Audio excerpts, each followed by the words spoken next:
li tax ma def présentation Mamadou Ndione parce que koo xamul da nga naan ko da nga koy woowe wolof la loolu la ñuy wax koo xamul nga koy woowe monsieur Mamadou Ndione nag nekkatul ku ñu wax parce que ñu nekk ko xam nan lañ ko xamee jëf lañ ko xamee souvent damay wax ni nit ku am discours la ku am parcours la parce que wolof dafa wax ni kàddu bu la doyul jëf du la doy mais moom am na kàddu jëf na te bind na livre baa ngi nii ki doon wax sànq vision baa ngi nii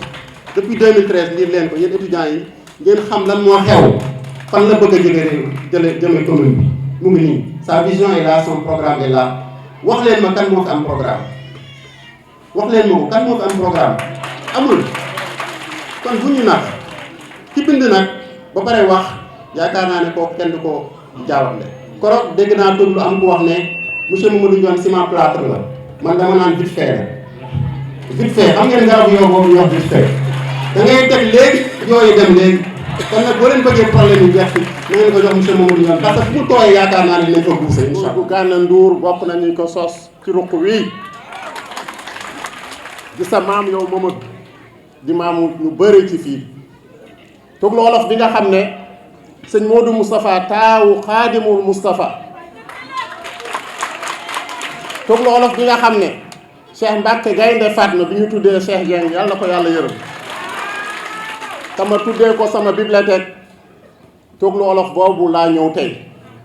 en 1970 ci la ñu jógee tooglu séeréer ñëw toxu si fii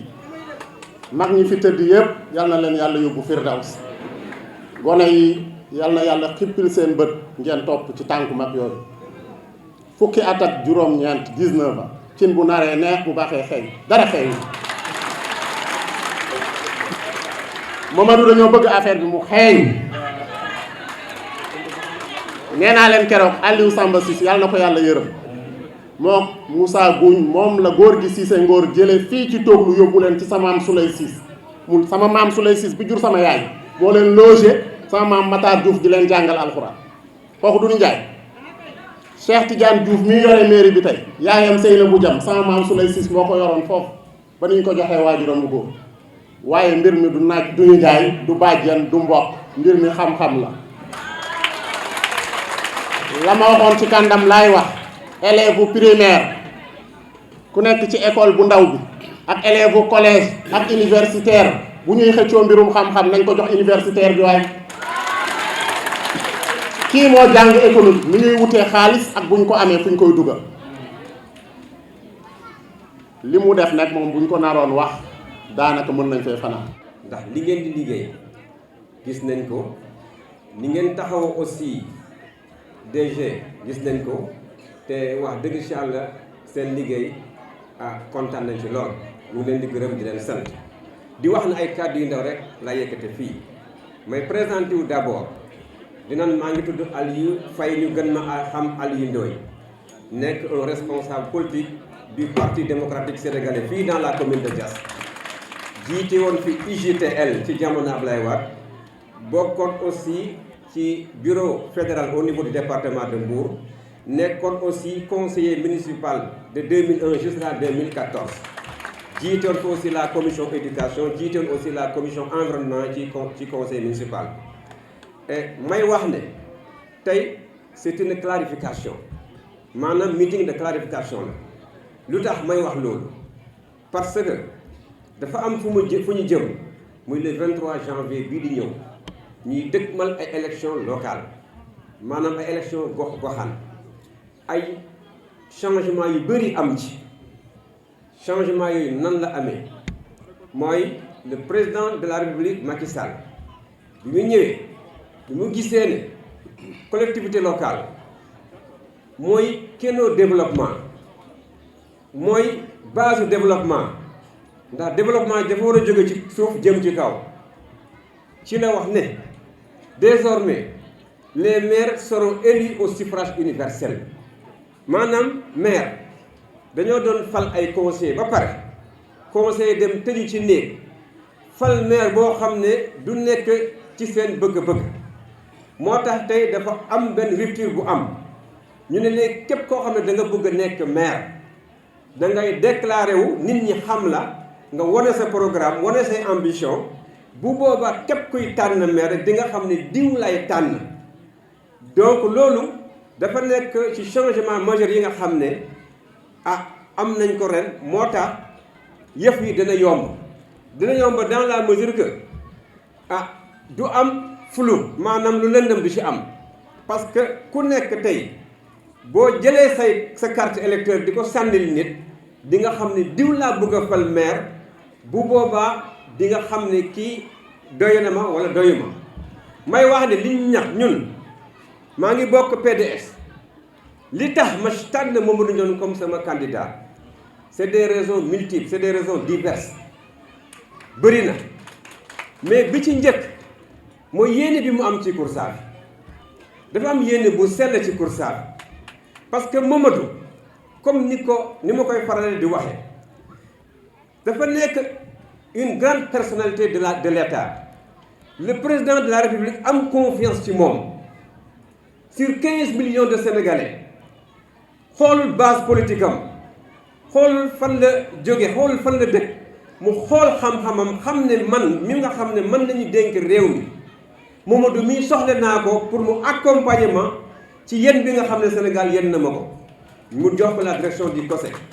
mu koy doxal boo xam ne Sénégal yépp am nañ ci satisfaction te tey ku nekk même à travers les fonds du Sénégal xam nga tey luy COSEC mu nekk un fils du terroir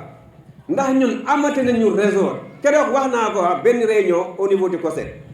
ma ne ko jàppale Mamadou Ndione c'est une obligation pour man c'est une obligation Mamadou warul ma tàllal loxo dafa nekk une obligation ci man lu tax mu nekk une obligation su fekkee ne je suis un acteur politique mu am yéene pour yóbbu réew mi ci kanam ma gis koo xam ne wax dëgg yàlla ses ambitions dépassent même le Sénégal est-ce que war naa nekk fii may xalaat ndax war naa ko jox waruma ko jox kon loolu moo tax ñu tànn ko xam-xamam vision ak gis-gisam dafa nekk koo xam ne xam na fi dëkk bu jëm ëllëg ndax am na ko wax fii léegi mu Ousmane Pouye nit da ngay am ambition te Mamadou dafa am ambition te ces ambitions wax na ko ça dépense largement notre commune tey nag wax bi du mën a sori ndax kaddu gi aussi dañ ko tënk loolu daal bokkal ci li nga xam ne ci gàttal moo tax ma choisir ko tànn ko te may lancer aussi un appel ici à toutes les forces vives de la commune de Diass c'est pas encore trop tard de venir rejoindre cette grande coalition qui Inch'Allah au soir du 23 janvier Inch'Allah sortira vainqueur avec plus de 80% de ces élections. kaddu bi ma yëkkati nag maa ngi koy yëkkati ci kaddu Benno Bokk Yaakaar man Abdourahmane de bu ma yëkkatee baat ma ne damay wax ci Benno Bokk Yaakaar ku nar a lem sama làmmiñ di nga lemu parce que man mii maa fekkoon Macky Sall Ndakaaru ne ko dugal Diass téye ko ci loxo ànd ak moom ba biir Bandia mooy départam ci biir commune bu Diass kon am naa sañ-sañ wax ci waaye balaa may sori rek ngeen may ma ñaanal suñu mag chef de village Cheikh Dieng mi fi dëddu muy suñu mag di suñu xarit ak suñu mag Ousmane Ba nekkoon vice-président wu conseil rural ci jamono nekkoon ab jàngalekat boo xamante ni mu ngi woon fële ci Thiès doon jàngal gumba yi te yaakaar naa ne Saafeen dañu koy xaw a fàtte te waruñu koo fàtte fii bu ñu fi taxawee rek dinañu tudd Ousmane Ba kon ñu ngi koy ñaanal yàlla na ko yàlla xare àjjana parce que liggéey na lu bëri ci biir comité rural bi yàlla na ko yàlla xare àjjana DG dañu ne ñun ñoo jóg tànn la jiital la ne yaay suñu mbër ëllëg te ñu am ci sañ-sañ bu leer ragaluñu fa ñu jëm dañu koo ñeme li tax ñu ne dañu koo ñeme dañu di ay mbër ba pare ngemb mbër Assane Mandiok mbër la mbër kaamil Andoy mbër la Pape Malick mbër la Malick Diallo mbër la képp ku fi nekk mbër nga ba pare ñu dellu ngemb benn mbër ne mbër moomu yaa ñuy bëreel kon daan jël la am na ba pare di xamal nag suñuy kilifa Benno Bokk Yaakaar duñu liggéey ba heure bii ñuy bàyyi ñuy këpp suñu yelwaan duñu ko nangu ñun ñoo liggéey ci biir commune bu Diass dajaloo ay kilifay parti ñu xool ñu xam ne kii moo ñu doy muy DG Mamadou Ndione kon nag dañuy ne président de la république caabi na ko jël jox ko Mamadou Ndione le 23 ñu ubbi mairie bi ñu daal siy toog fii mu xam ne am na ay mbër yu ko doon xeexal ci biir commune bu Diass parce que mbir yi daa yomb lool toog fee di ne man maay bennoo toog fee di ne man maay nangam te kenn gisu la kenn déggu la kenn xamu la yaa xayti nag nga war a mën a toog 1 an atub yàlla Mamadou Ndione chaque semaine dina dugg benn dëkk ci biir Saafeen chaque semaine dina dugg benn gox ci biir Saafeen kooku liggéey loolu ba ñu toll fii nag bu ñuy jël bagage yi di ko joxe ñun de dañu ne dañ ko jox ci loxoom te incha allahu rabbi yemul fii comme que nag man ab waxkat laa ñu tënk samay kàddu jërë ngeen jëf. suñu choix ci DG Mamadou Ndione lu yombee expliqué la en 2014 Bessu Ñakk dafa participer ci à des élections locales DG Mamadou Ndione tamit participer pour la première fois élection locale en 2014 yàlla def suñu coalition am su ko nekk 2e position derrière Feu Alzama 6 DG Mamadou Ndione nekk 3e position ci élection yooyu nag ci jàngat boobu ci lañ décidé en tant que Bessu Ñakk balaa DG Mamadou Ndione dina tàllal loxo fekk Bessu Ñakk à l'unanimité tous les responsables def porté nañ déjà suñu choix ci DG Mamadou Ndione pour woon leen tey ne suñu ànd ak DG Mamadou Ndione nekkul lu ñu toog di ko waxtaani ko amuñ fu ñu ko waxtaane parti bi moo def porté choix ci DG Mamadou Ndione à l'unanimité di ci occasion bi tamit may remercier tous les responsables de Bessu Ñakk ci entente boobu di déggoo boobu bi ñu am porté suñu choix ci DG Mamadou Ndione suñu choix ci DG Mamadou Ndione nag Diass dafa nekk commune boo xamante ne bu am enjeu la ci dem élection yi di ñëw mu nekk commune bu am solo ci Sénégal tey te commune Diass nag nekkutul commune boo xamante ne dañ koy dénk cuune dañ ko war a dénk ku xam ku ràññee koo xamante ne au niveau national mën na porter commune Diass ci kaw loolu tax ñu ko ne man ñi de suñu leader Pape Malick Pouye mënoon na yëkkati loxo keneen mënoon na yëkkati loxo mais soo gisee koo xamante ne yàlla def na en 2017 mu nekk doomu Koursaafi de président Macky Sall nommé ko directeur général COSEC mu nekk doomu Saafeen ñu xam ne kii suñ ko jàppalee war na mën a jëmale Koursaafi kanam looloo tax ñu porté ñu muñ suñu ambition choisir ko mu nekk suñu candidat pour élection bi ñëw di nga xam sax tamit ne suñu déggee tamit Bessu Ñakk ci coalition benn Mamadou Ndione dana DG Mamadou Ndione dana leen jaaxal ndax ñëpp xam ne Bessu Ñakk moo ngi ci coalition Yewwi Askan Wi suñu leader au niveau national Bessu Ñakk moo ci coalition boobu mais exception la au niveau national au niveau local fii Bessu Ñakk porte choix am ci DG Mamadou Ndione Pape Malick suñu leader ànd ak moom si suñu Mansour Sy Djamil mu accepté loolu mu ñaanal leen mu xamal leen ne choix mu xamal Pape Malick choix bi ngeen def noonu la ki ngeen jiital jar na jiital ndax àdduna bi tey ku am xam-xam ku am vision moom lay war a jiital ci loolu nag wax ji du gudd mbay daf ni changement dafa jot changement passé na parce que ñaar fukki at la fa ne mënul changer te jëmawul nit ñi kanam wax dëgg yàlla gàcce la ci ñoo xam ne ñii dañu ànd ak seeni xel wala moo ñu tënk bu mu toll noonu dañu dul xalaat wala dañu bëggul suñu bopp wala lu xew dafa jot dafa doy dafa yegg dama ne ba ma gàttanoo Mamadou yoon dafa yàgg ba ma ko séenee muy ñëw laa xam ne moom la maa tax ma ne leen proviseur ba jàngalekat ba censeur ba te muy Assane Sène la ma yor ci diplôme xam-xam yépp taxañ naa ko dugal sama poos ma jiital Mamadou moo ma ci doy moom laa ci gis te ci loolu laa ne muy sant mbay mii nga xam ne mii imam Mbay Siis ci imaamu Kireen yi la bokk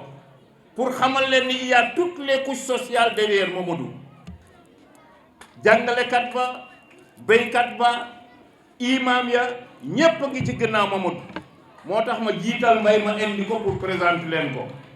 à partir de désormais mu ngeeg ñun te fu ngeen ma gisati bu soobee yàlla di ngeen ko teg bët parce que dama ne kuy ànd ak yow ren ba déwén te indi lu la militant yokkalu la dara xamal ne jàppalewu la Momadou. kon maa ngi lay présenté mooy moom nga xam ne ci association des imams et oulémas la bokk mu bokk ci suñu imam yi fële Kirène ànd naa it ak suma mag defe naa ne xam ngeen ko yéen ñëpp muy Aliou Seck ma ànd ak suma papa Doudou Thiandoum moo ngi nii ak waa Kirène yi ak waa Doobu yi ne ci tribune yi kon ñooñu yëpp maag boobu maa ngi leen di sant di leen gërëm dama ne man de yàgg naa ak suma xiif waaye bi ma xamee ne Macky Sall daf ma yëkkal rek fas naa yéene lekk bi suur Momadou dafa pertoon 2014 ñu gagné ko 2017 Macky fal ko waaw Macky moo ñu gën a bëgg suñu bopp lu tax Macky def loolu importance bi mu jox commune u Diass moo waral loolu ñun ñi nga xam ne nag ñoo ne ci commune bi bu fekkee mënuñu jàpp opportunité boobu opportunité la boo xam ne bi bu ñu rawee à jamais commune bi dootul baax kon nag nañ ko def tëgg angale ak ndënd angale semmiñ la ñu tëgg tama neex benn naxari benn réet kon nañ bëgg suñu bopp xam ne Macky Sall yëkkal nañu lekk nag ci ñun la des bu fekkee nag jaral nañu ñu dee ak suñu xiif te yëkkal nañu plat bu toll nii mel nii wax dëgg yàlla xamal nañu bëgguñu suñu bopp waaw kon yal nañu yàlla gën a jàppale man de maa ngi ci groupe bi mënu leen génne nag ci politicien saafeen yi ku ma ci mag lu ne fekk naa fu ne dugg naa lu ne def naa waaye bu ma nee nit kii la moom la kon Momadou la joxoon naa leen ko à partir de désormais jàppale leen ko yóbbu ko ci boppu mairie bi suñu soxla yépp ak suñu yitte yépp mu defar ko nee naa Momadou boo faloo fàttal Assane Mandiok fàttal Abdou fàttal Andoy fàttal Malick Diallo autonomiser jigéen ñi toppatool employabilité jeunes yi parce que wax dëgg yàlla fu commune ne mu am ñaar fukki at mënuñu am benn centre de formation te nee naa leen kat xam-xam fa mu rëndu bokkuma foofu man xam-xam laa gëm boroom xam-xam nag mu ngi nii un économiste comme ça il est discipliné il est disponible il est diligent waaye ku mel nii ku ko am nag nga war ko mën a téye ak fukki loxo ak juróom. waaye ñun dañuy wal affaire ba mu mokk rumbax ba mel ni sungu fas njël comme ni ko si benn jamono waye ba sungu fas njël affaire dañ ko wal ba mu mokk liggéey ko fexe ba ñuy dem parrainage ñu xam ci suñu tànk tubéy ba déposer plus de 70% des parrains du président Macky Sall en 2019 foofu la kilifteefu Benno Bokk Yaakaar fii ci commune Diass leeree ilaa yow mi li ci des parti socialiste doyen Assane Sène moom ci secteur général parti socialiste la parti socialiste dafa am organisation boppam section boo dem dëkk boo dem xam nañ ñan ñaari kilifa ñoo ko ŋànk Assane Mandiok bii di Assane Sène bokk ci ñi ŋànk parti socialiste li may wax nii dama bëgg ñëpp déglu ko xel Khalifa maire bi fi nekk di eggali mandat wu Alioune Samba Ciss yàlla na ko yàlla xare aljana maire bi fi nekk fi mu wéeru parti socialiste la tudd waaye parti socialiste téyewu ko fii ci commune bi ndax parti socialiste ñaari secteur généraux la am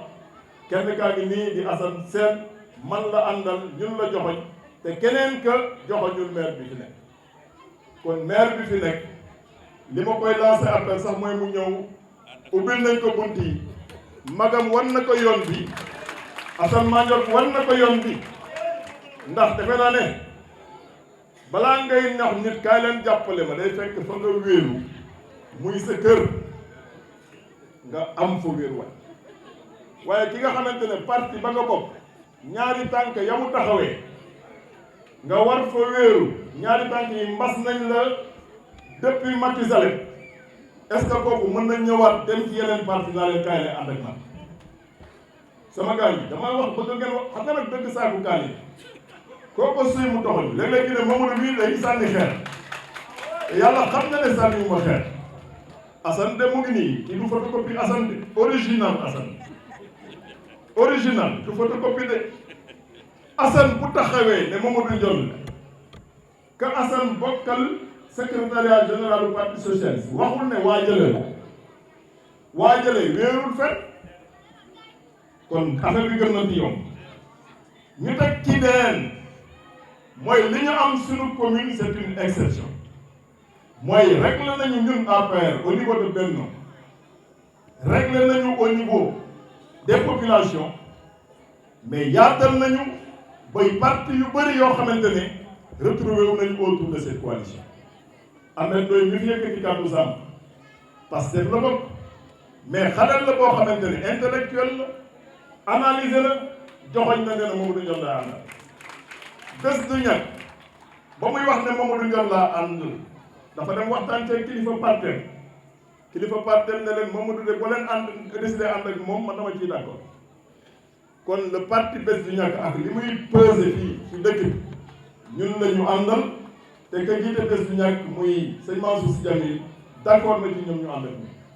kon côté boobu defe naa ne leer parti démocratique sénégalais ñekk a sañcoon fii ci Diass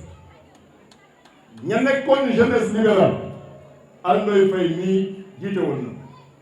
kon Alndoy Faye bi nga xamante ne moo doon coordonner les forces vives nga xamante ne élection 2019 bi passé bokku ñoom sax fu ñu jaar élection 2019 dafay jeex dimanche lundi ba mu ne gaañ yi élection yi ñu jëm muy élection communale intérêt dëkk bi mooy ñu ànd ak Mamadou Ndione boobu ba léegi day moo ngi nii taxaw waaye imam Issa Diouf sànq nee naa moo gagné gagnant ñëpp jox nañ leen 20/20 mais moom 21/20 laa koy jox ndax li ma neex ci imam Issa ni muy xutba noonu lay waxee ci politique ndax moom ñetti niveau yi la jël moom rek moo fi ñemee wax ci wàllu njàng na ndax saa yi ma waxee ci wàllu njàng gars yi dama leen xas am na sax benn waaye dañ leen wax mu ne daf ñuy jaay jàng quoi man ko jàng rek laa am loo am moom ngay jaay ba may jàng nag franchement jàngantuuma dama jàng sérieusement 91 laa bàyyi jàng ndax ci laa jeexal suma jàng à l'université yàlla wërsëgal moom a liggéey ci secteur privé plus de 25 ans amoon fa ay responsabilités yu rëy ba ni may duggee COSEC bi nga xamante ne président Macky Sall ci coobareem moo ma fa dugal am ci man yaakaar te defe naa ne parce que bu ma yaakaaram kon ci gàttal mënoon naa fi lim fii ba suuf ndax parti yamuñu ci yooyu rek de amul bés amul benn bés boo xamante ne dañuy gis benn ponkal bu ñëw renforcer suñu coalition amul ba tax na kon suñu ànd bi nañu jàpp ne bëri ko ci mbartal la puus mu dem bañ a puus mu dem kon ci gàttal dama bëgg nit ñi xam ne Malick Diallo mi fi yëkkati kàddu sax la mu wax jeexal na wax nee na Khalifa Sall mënul ñëw fii ci commune Diass naan ko àndal ak keneen ku dul Mamadou Ndione ndax moom Mamadou Ndione la xam kon Malick dama lay gërëm di la sax tu as résumé tout may wax ne ànd bi ñu am wane ko bëccëgu Ndar kam est-ce que dégg nga bu ngeen ci commune Diass kenn ku ko wane gars yi nag ñu ngay réunion ba 5 heures du matin jubóowuñu man bu ñuy réunion ba 5 heures du matin xanaa julli fajar tëddiwaat moo ci des ñu dem musul ñu réunion ba heure yi dem ba heure bi mu ngi fekk ci ñu ngi dugg ci à 10 heures ñu fa génn minuit et quart di def proximité Khalifa en 15 jours le 23 ak léegi def nañu 63 rencontres dans 14 villages rencontre bu ci nekk boo ko xayma rencontré nañu 10 000 personnes ci 15 jours fii ci sunu commune ma ne loolu sax dañuy dem léeg-léeg ci benn kilifa mu ne yéen da ngeen bëgg a sonn rek waaye affaire bi nooy ma ne ko ñun 80% la ñu bëgg bëgguñu gars yi ñu gañe leen ba pare ñu naan bopp la ñu gañee nopp la ñu rawee ay sikkim la ñu rawee dañu bëgg jël bu leer nañ parce que commune Diass fi mu toll nii tey ñun jàpp nañ ni yéene biñ ci am yéene boobu dañ ko war a matal sëkk. kon ci gàttal li ma bëgg a wax mooy que ne suñu ànd bi am nañ ci yaakaar te yàlla bu yàlla tas yaakaar. cheetetetet mais yow sawaay yow fu ñu la fekk yaa ngi ci kanamu ordinateur bi wala sa kanamu tablette ba sa téléphone portable lu xew mais damay lire ay information waaw xoolal boo bëgg am ay information yu leer nañ et en temps réel duggal ci www.senegal7.com ay information yu wóor man de maa ngi application Sénégal 7 lépp lu xew dama koy jot ci sama téléphone ci tàng bi te nag application Sénégal 7 am ko yomb na da ngay dugg ci Play Store wala Apple Store nga télécharge ko rek xam li xew ci réew mi ak la xew ci bitim réew te nag dara du la ci umpu. Vous voulez des informations en temps réel? Cliquez sur www.senegal7.com. Sénégal 7, le roi de l'information en temps réel.